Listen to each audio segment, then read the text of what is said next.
All right, college algebra. Today we're looking at direct variation and inverse variation. Okay. All right, so looking at this right here, for k greater than 0, if y varies directly as x. All right, right here, y varies directly as x. This means y equals some k times x. That's what this means. When y varies directly as x, there's some k, which has to be greater than 0, and y equals that k times x. So that means when x increases, y increases. When x decreases, y decreases. Okay? All right. Down here, number 2.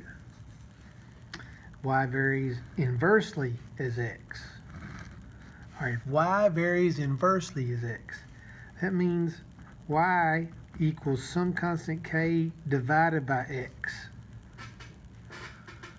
So it's some kind of k divided by x. So that means when x increases, y will decrease. And when x decreases, y will increase. Okay? So basically, when it varies directly, you have k times x. When it varies inversely, you have k divided by x. All right, so here's some questions here using this. Number 3. In the equation y equals 3x, y varies directly as x. That is right, y varies directly as x, and there's k. K is 3. When x equals 5, y equals 15. What's the value of y when x equals 9? So I'm just going to put a 9 right there, and 3 times 9 is 27. Okay, so here's my equation basically right there. Y equals 3x. If x is 9, that means y would have to be 27. All right, number 4. In the equation y equals 28 divided by x, y varies inversely as x. Right, because we have k divided by x. So when x is 7, y is 4. That's right. If x is 7, 28 divided by 7 would be y would be 4. What's the value of y when x is 14? So if x is 14, I put 14 right there. 28 divided by 14 would be 2. Y would have to be 2. All right. Number 6. If x varies directly as y and x equals 6 when y is 3, find x when y is 5. Now this time it does not give you the equation like these other two did. So we know y varies directly as x, so I have k times x. Okay, now right here it tells me x is 6 when y is 3. So basically I need to figure out what this k is. All right, so all I do is I just divide both sides by 6 and I get 1/2. So k is 1/2. So now I can put 1/2 right here for k in my equation and have my equation. Y equals 1/2 x. And there you go, there's my equation. And so if find x when y is 5. So if y is 5, what would x have to be? All right, so on this, I would just divide both sides by 1/2. Just solve this. 5 equals 1/2 times x. So divide both sides by 1/2, which would be 10. So x would have to be 10. Okay. Number 6. Suppose J varies jointly with G and V. Now jointly is the same thing as direct, just you have more variables. So that means J varies jointly, which means you got the K times these two variables right here, G and V. It says J is 3, so let me put J is 3 when G is 4 and V is 5. Okay, so I have this. So now I can figure out what K is. See, let me get a piece of paper here. Okay, so that means 3 equals 20K. So divide both sides by 20, and there you go. 3 over 20 is what K is. All right, so that means now that I know K, I could take this right here, J equals 3 over 20 times GV. And there's my equation.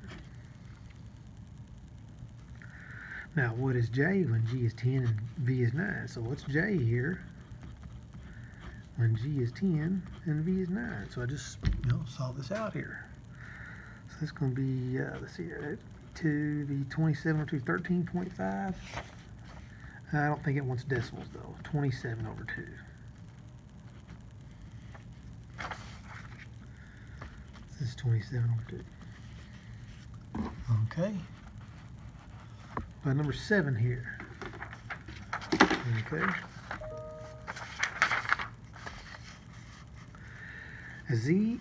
If Z varies inversely as W and Z is 8 when W is 3, find Z when W is 6. All right, so the first thing, you just got to get your equation. Z varies inversely as W. So Z varies inversely as W. It'd be like that. Okay. So K is your constant of variation. So Z varies inversely as W. So now Z is 8 when W is 3. So Z is 8 when W is 3. So I'll have that. All right, so if I multiply both sides by 3, 24 is what K is. All right, so now that I know K, I can put 24 right there. So here's my equation. Z equals 24 divided by W. And there's my equation right there. Z equals 24 divided by W. And that's my equation. Now find Z when W is 6. So what's Z when W is 6 right here? So Z equals 24 divided by 6. That's going to be 4. All right. And then the last one on this page, number 8. Suppose R varies directly as the square of M and inversely as S. Okay, now look here. Let's get this laid out right here. When it says if R is W, don't worry about that right now. Let's get this set up. So on this, R varies directly as the square of M. So I've got K times the square of M, and then inversely as S, which means I'm going to divide by S. So here's how that sets up. See there, R varies directly as the square of M. So R varies directly as the square of M, inversely as S. So there's my equation, how it sets up. Now it tells me R is 14, M is 6, S is 9.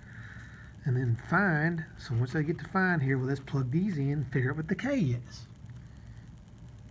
So it says R is 14 when M is 6, so it's going to be 6 squared. Divided by S was 9 down here. All right, so 14 equals, that's going to be 36K over 9, which 36 divided by 9 is 4. So 14 equals 4K. And then you can divide by 4. And there you go, 7 over 2 is what K is. Okay, so now I can come over here. Since K is 7, now here's the thing here. Now 7 over 2, since K is a fraction, 7 over 2, I'm just going to split it up like this. The 7 will stay in the top with the M squared, and the 2 will come down here with the S. Okay, you see I did that? 7 over 2 is what K is. So since K is 7 over 2, the 7 stays up there with the M squared, and the 2 will come down here in the bottom with the S. And so now finally, here's my equation for this. Okay, now, I can go over it says find now. Find R when M is 24 and S is 9. All right, so R when M was 24 and then S is 9. All right, so I think I'm going to, let's see here. I'm going to punch this in the calculator. I can do this in my head, but I don't want to make a mistake here on the video. So 7 times 24 squared divide by 2 and divide by 9. That's 224.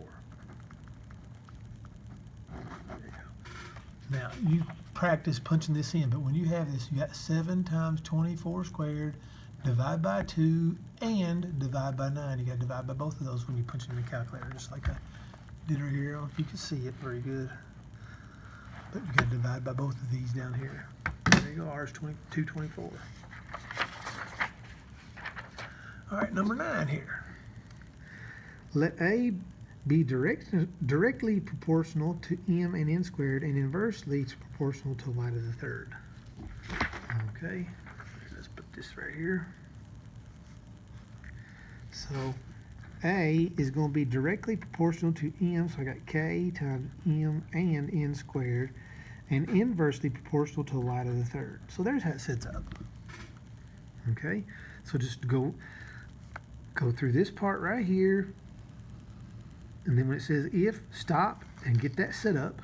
Now if A is 9, when m is 16, n is 9, and y is 3, and then you see find. All right, now this means we plug all those in. All right, so A, now this is A right here, so A is 9, so we'll put 9 right here. K, I don't know, but it says m is 16, it says n is 9, and it says y down here is 3, and there you go, I put them all in. Okay, and so let's simplify this. 9 equals k times, all right, 16 times 9 squared divided by 3 to the third. So I'm going to punch that in. 16 times 9 squared divided by 3 to the third power, I get 48. All right, so I divide both sides by 48. So k equals 9 over 48. I think that's it right there. Okay, I made a mistake. Oh, no, that's k. That's k. I'm not finished. So that means A equals 9 over 48. I thought that was my answer, but that's just my k.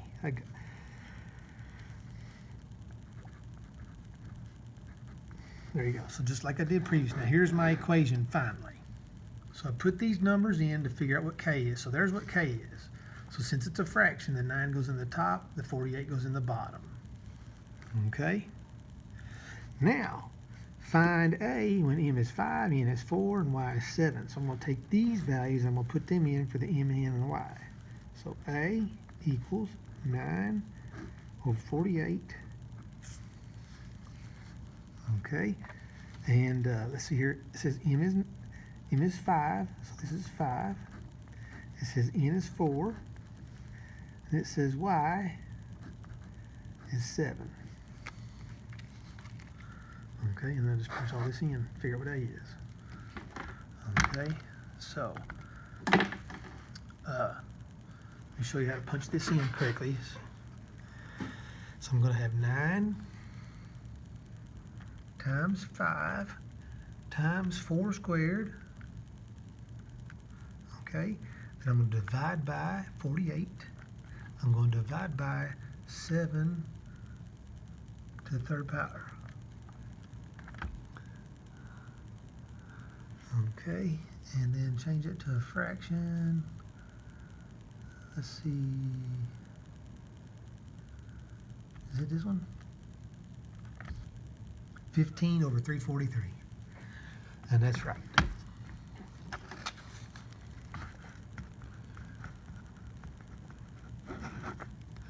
Okay. All right. Number 10. All right, match the following statement with the corresponding graph. It says y varies directly as x. Y varies directly as x is just going to be a straight line. So that's this one. All right. 11. Now, again, it varies directly because when x goes up, y goes up. Okay. On this one, y varies directly as the second power of x. So x is squared. Well, that's going to be the quadratic looking one right here. Okay. Now number 12. Write the following formula as an English phrase using the word varies or proportional. Circumference is 2 pi r. All right, so that means the circumference varies directly as pi and r. 2 pi is a constant. Those numbers don't change. R is a variable. So the circumference varies directly as the radius. Circumference varies directly as the radius. So it'd be A. All right, write this one in an English phrase using the word varies. All right, so we have R equals D divided by T. All right, so R varies directly as the distance, but inversely as time. So varies inversely as, no, right here. Speed varies directly as distance, inversely as time. So that's B. Okay. 14. Okay. Right, the following formula is an English phrase. All right, so S varies, there's a constant, directly as the third power of X. Where S is the strength of a muscle that has length X. So the strength of a muscle varies directly as the third power, or the cube of the length. So I think it's this one. The strength of a muscle varies directly as the cube of the length. Okay. 15 here. 15. The pressure exerted by a certain liquid at a given point varies directly as the depth of the point beneath the surface of the liquid. The pressure is 70 feet at 140 pounds per square inch. What's the pressure at 30 feet? All right, so just like we did before, we got to get this equation set up. Okay, so I'll do this. Let me put this piece of paper right here. So pressure exerted by a certain liquid. It helps to know your English here. Pressure is the subject. Exerted is your verb by a certain liquid at a given point. I'm sorry, the pressure exerted, here's your verb right here, varies. Pressure varies. Pressure is your subject, varies is your verb. It varies directly as the depth. So the pressure varies directly as the depth of the point beneath the surface. So here's how it sets up. This is the pressure at 70 feet is 140 pounds. Okay, I'm sorry. I got these backwards. I can't see this. The pressure at 700, that's your depth. So I got this backwards. The pressure is 140 pounds, so pressure is 140. The depth is 70. Okay. It's hard for me to see this when I'm doing this. So I could divide both sides by 70. So I get 2 is what K is. So K is 2, so here you go. There you go. Since K is 2, there's my equation. Now, what's the pressure at 30 feet? So if I put my depth of 30, the pressure is going to be 60. Pressure is going to be 60. Okay, let's go to the next one here. Let's get a new paper. I might. No, I gotta get another one. Okay.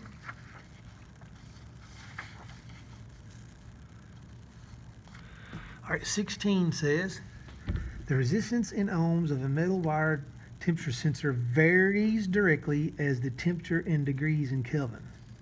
So the resistance varies directly as the temperature. So it should be this. If the resistance is 320 ohms, so this is 320 at a temperature of 160. Okay, so now I can figure out what K is, which is 2. There you go. K is 2, so here you go. Then that means R equals 2T. The resistance equals 2 times the temperature in Kelvin.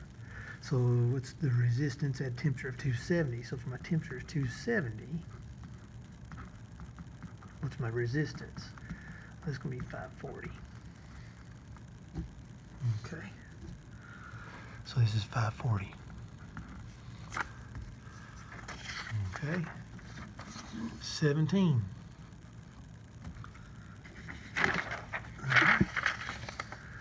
The Distance that a person can see to the horizon on a clear day from a point above the surface varies directly. So here we have the distance. See, the distance is my subject. Varying directly is the verb. Okay, so it kind of helps to understand the English construction of sentences. So the distance varies directly as the square root of the height at that point. So the square root of the height. All right, so the distance varies directly as the square root of the height. So that's how you set it up. All right, then it always tells you some numbers so you can figure out your K. If a person 144 meters above the surface, so that's the height, can see 18 kilometers, that's the distance that they can see. And how far can a person see to the horizon from 36? So let's solve this and figure out what K is. So the square root of 144 is 12. So divide both sides by 12. And here you go. K. 18 divided by 12 is going to be, I think it's 1.5. Okay. So there you go. There's my K. So D equals 1.5 times square root of H. And there's my equation. Now the question says, a person 36 meters above the surface can see how far? So how far can they see the distance if they are, what is it, 36? So I just punch this in. What is that? 9. They could see 9 kilometers. Which makes sense, you know, when you're on this world, the higher up you go, see, like here you go, the higher up you go, the further you can see. See, if I'm standing down here on the ground, you know, I can see this far maybe, but if I go up like on top of something real tall and look, I can see further, which that makes sense. All right, 18. Gotta say, get it on there. All right, so. All right. Hooke's law for an elastic spring states that the distance a spring stretches varies directly as the force applied. All right, so let's look for my subject here. What's varying directly? Well, the spring.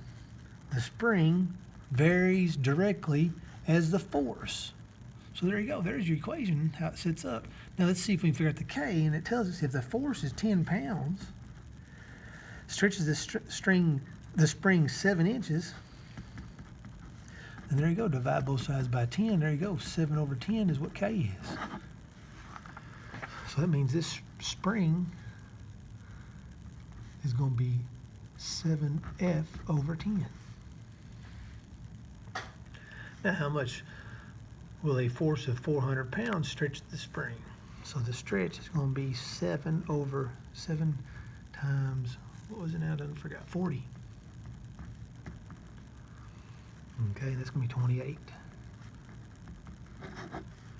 28. 28 inches.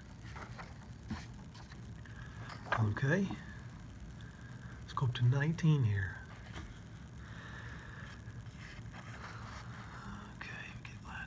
All right. Pairs of markings a set distance apart are made on highways so that police can detect drivers exceeding the speed limit. Over a fixed distance, the speed R varies inversely with T time. All right, so here you go. The speed varies inversely. So speed R, I better put R. The speed R varies inversely with time, so it's going to look like this. For a particular pairing of markings, R is 70 when T is 8. So if I put 70 for R and put 8 here for T, then I can multiply both sides by 8 and find out that 560 is what K is. So there you go. That means R equals 560 divided by T. Okay. Now it says find the speed of a car that travels the given distance in 7 seconds. Okay, so we're wanting t of 7 seconds, so r equals 560 divided by 7. I'll put 7 for t, which is going to be, what is that, 80? 80. I got my key over here to the side. 80 is right. So this is 80 miles per hour. Okay. All right. Just a couple more questions, a few more. All right. In the electric current flow, it is found that the resistance measured in units called ohms offered by a fixed length of wire of a given material varies. All right. So now the subject here, if you look at this, the resistance varies inversely as the square of the diameter of the wire. So the resistance varies inversely as the square of the diameter of the wire. So the diameter squared. That's how it sits up. Okay. So if a wire is 0.01 inches in diameter, so this is going to be K divided by 0.01 squared. Okay, has a resistance of 0.326. Okay, and I solve this, so I just multiply both sides by 0.01 squared. And so K is going to be, okay, when I multiply this, it's going to be 1, 2. This moves 1, 2, I think 4 zeros. I think it's this. I better punch this in and make sure. But I'm pretty sure it's what it is. So 0.326 times 0.01 squared. Yep, that's right. Okay, so there's what my K is. All right, so just like any of these other problems, we find the K first, which means now I have this. Resistance equals 0.000326 divided by d squared. Okay. This is the resistance of a wire. Oh, sorry. What is the resistance of a wire at the same length and a material with diameter? All right, so there's my diameter. So I just need to find the resistance. So I'm going to do 0.000326, and I'm going to put this 0.0396 squared. And I just punch it in the calculator. All right, so let's see here. It says round to the nearest thousandth. Which remember, 1,000 has 3 zeros, so it's talking about 3 decimal places. All right, so let's punch this in here. So I've got 0.1234326. All right, there's my top thing divided by, and then I got 0.0396 squared. And there you go. I get 0.020788695, what my calculator says. Okay, now it says round it to the nearest thousands, which again, 1,000 has 3 zeros, so we want 3 digits here. So I just want these right there is all I care about. Now, does this 7 make the 0 go up or stay? Wait a minute, it's 10,000. I just looked at the answer. 10,000. So here's 10,000. I made a mistake here. I didn't see the 10 a while ago. So it's got 4 places. So we want to keep the 7. 1, 2, 3, 4. Does the 8 make the 7 go up? And it sure does. So that'd be it right there. And that's what the answer is. That's correct. Okay, I missed that when I was reading it. I can't see this very good when I'm doing this video. That should be 10,000, which has 4 digits. Okay. Now, 21. Another piece of paper here. 21. Okay. The force of the wind blowing on a vertical surface. All right, look here now. This is force of the wind. See, this is a prepositional phrase if you learn this in English. So the force of the wind blowing on a vertical surface varies jointly. So the force varies jointly as the area of the surface and the square of the velocity. So that'd be it right there. Okay, so you got to understand your sentence structure. The force is the subject, varies jointly, so the force of the wind varies jointly as the area of the surface and the square of the velocity. All right, so now you can put your numbers in and figure out what K is. So if the wind of 60 miles per hour, now what's 60 miles per hour? Well, that's your speed, your velocity. All right, so that's going to be right here. Exerts a force of 20 pounds, well, that's my F here, on a surface of 1/5. So that's the area, this is 1/5. There you go. And now I can figure out what K is. All right, so let's go ahead and punch this in right here. So 1/5 times 60 squared. So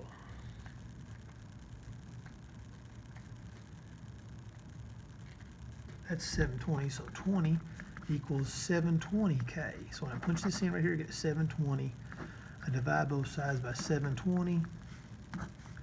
And K equals, that's going to be 1/36 is what that is. Okay?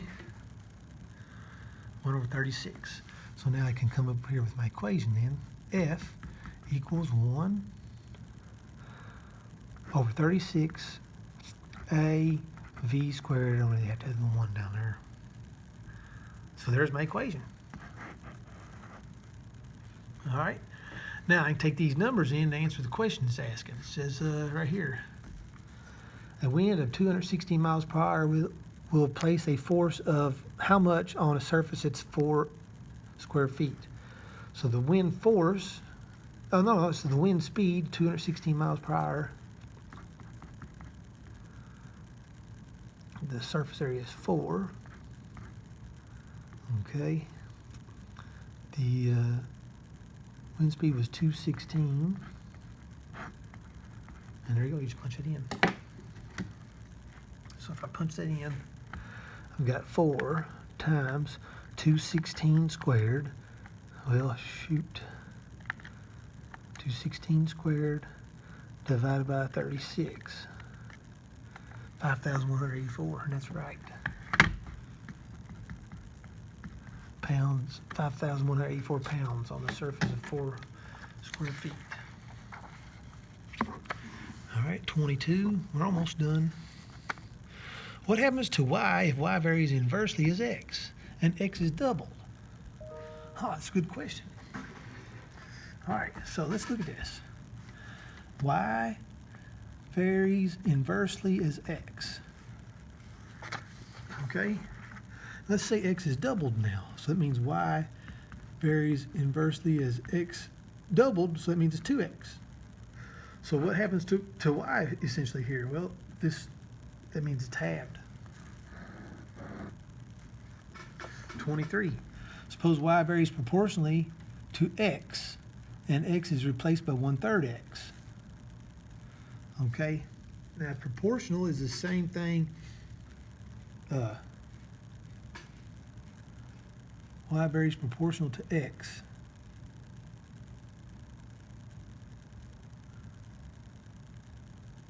So y varies proportional to x. I think it's just the same thing because see, x will be over y.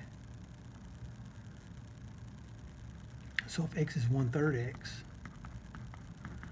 then I think it's going to be 1/3 as large as before. Now 24 down here, last one. Suppose p varies directly as r to the third, inversely as t to the second. So p varies directly as r to the third, inversely as t squared. All right, if r is halved and t is doubled. So if r is halved, all right, so let's do this. So I got 1/2 r. And then t is doubled, so that means I have 2t squared. So what ends up happening here? All right, so it means I've got, if R is halved and T is doubled. Make sure I got this right. So this is going to be P equals K. This is 1/2 to the third, which is 1/8.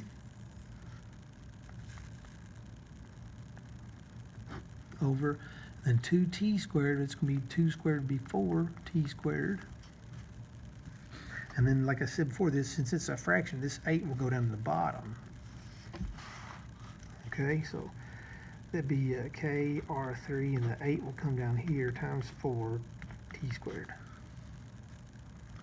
And this is 32, so this is 1 over 32, and that's what will happen. 1 over 32. All right, so man, I hope that kind of makes sense there. This is direct and inverse variation, section 3.6. If you have any questions, just give me a shout, and I'll help you all I can. Have a good rest of the day.